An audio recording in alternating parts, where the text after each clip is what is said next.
Hello everyone, and welcome to this video on the Fluke Prosim 8 Vital Signs Simulator. Today we'll go through the main features of the machine, just so we can get you more familiarized and what the use and purpose of this machine is and how best we can use it. So the Fluke Prosim 8 is mainly used to test patient monitors, but you can test standalone ECG units as well as handheld SpO2 or NIBP units.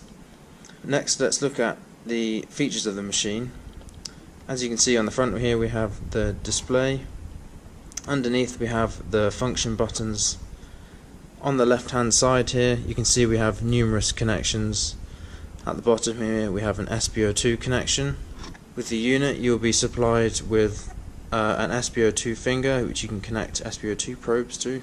If you look here you can see the configuration of the pins.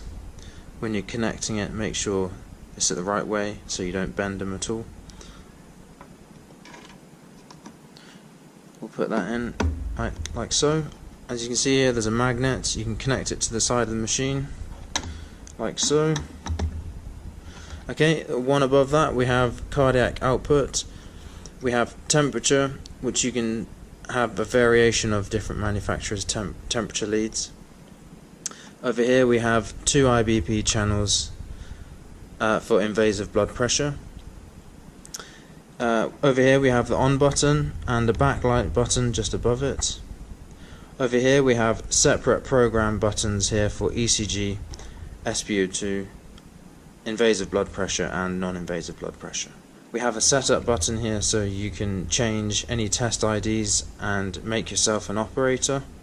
Within the special functions you can access your temperature, you can do fetal simulation, and you can do things like auto sequences as well. Over the top here you can see we have our ECG connection posts.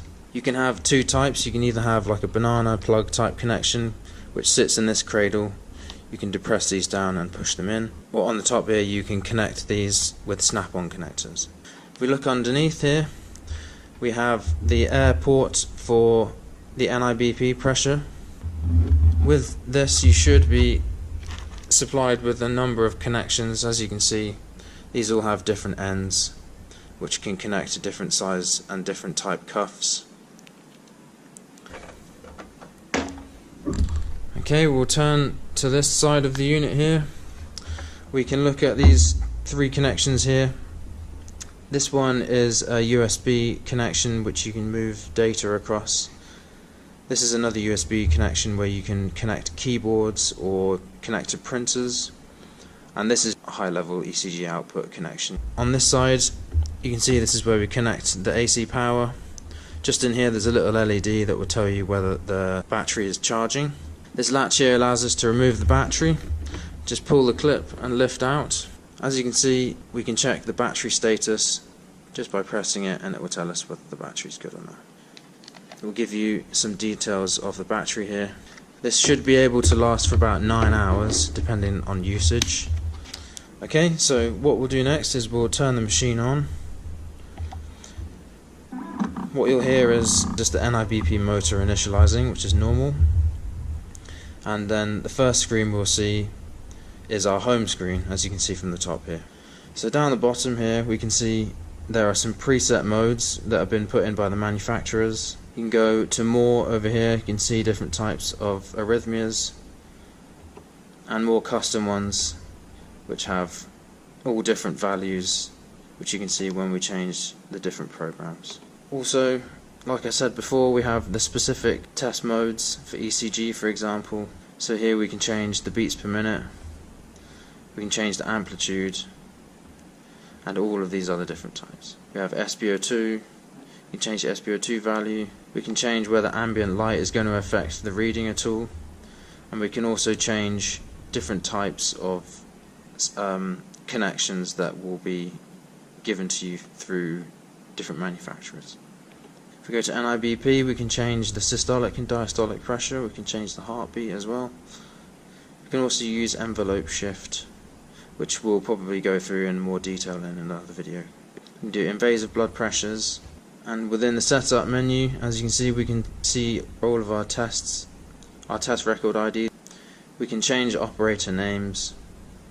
So for example, if we were to use this first of all, what would be a good idea to do would be to change operator. So whatever your name is, obviously mine's already in at the moment. We can change the test ID. We'll use, just an example, we'll do 000. Press done. We can go back, change the date and the time. Again, we can change the backlight. We can change the sound. There's a beeper which we can add on if we want.